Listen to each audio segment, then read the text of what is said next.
Widal test হচ্ছে typhoid জ্বরের একটি পরীক্ষা। টাইফয়েড জ্বর নির্ণয়ের জন্য উইডাল টেস্টটি করা হয়ে থাকে। সাধারণত সালমোনেলা টাইফি নামক এক ধরনের ব্যাকটেরিয়া দূষিত পানি এবং খাবারের মাধ্যমে আমাদের দেহে প্রবেশ করে এবং টাইফয়েড জ্বরের সৃষ্টি করে। এখন যদি কারো মধ্যে টাইফয়েড জ্বরের লক্ষণ দেখা দেয়, জ্বর থাকে, মাথা ব্যথা, কাশি, হার্টবিট কমে যাওয়া এবং এর পাশাপাশি আরও টাইফয়েড জ্বরের অন্যান্য লক্ষণগুলো দেখা দেয়, তখন আপনার এই উইডাল পরীক্ষাটি করার প্রয়োজন হয়। তবে জ্বর হওয়ার সাথে সাথেই এই পরীক্ষাটি করা উচিত নয়।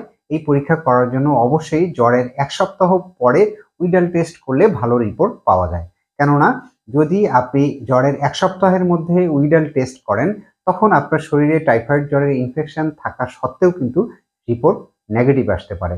এজন্য উইডাল টেস্ট করতে গেলে আপনাকে অবশ্যই জ্বরের ১ সপ্তাহ পরে করতে হবে এবং যদি আপনি জ্বরের ১ সপ্তাহের মধ্যে আপনার এটা টাইফয়েড জ্বর কিনা সেটা নির্ণয় করতে চান, তাহলে আপনাকে কিন্তু সেই সময়ে ব্লাড কালচার নামক একটি পরীক্ষা, সেটা করে খুব সহজেই আপনি নির্ণয় করতে পারবেন যে আপনি টাইফয়েড জ্বরে আক্রান্ত কিনা। উইডাল টেস্ট টাইফয়েড জ্বর নির্ণয়ের জন্য একটি পরীক্ষা, যে পরীক্ষাটি জ্বরের ১ সপ্তাহ পরে করতে হয়। এটি রক্তের একটি পরীক্ষা। এই পরীক্ষার জন্য তেমন কোনো প্রস্তুতির প্রয়োজন নেই।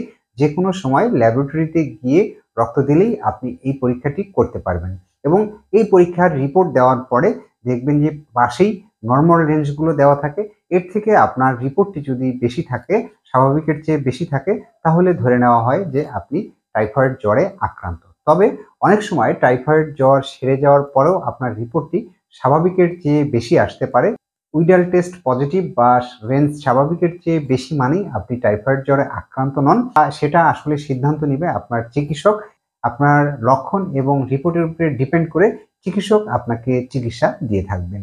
তাহলে উইডাল টেস্ট নিয়ে আজকে এ পর্যন্তই। ভিডিওটি ভালো লাগলে চ্যানেলটি সাবস্ক্রাইব করে পাশে থাকবেন। ধন্যবাদ সকলকে।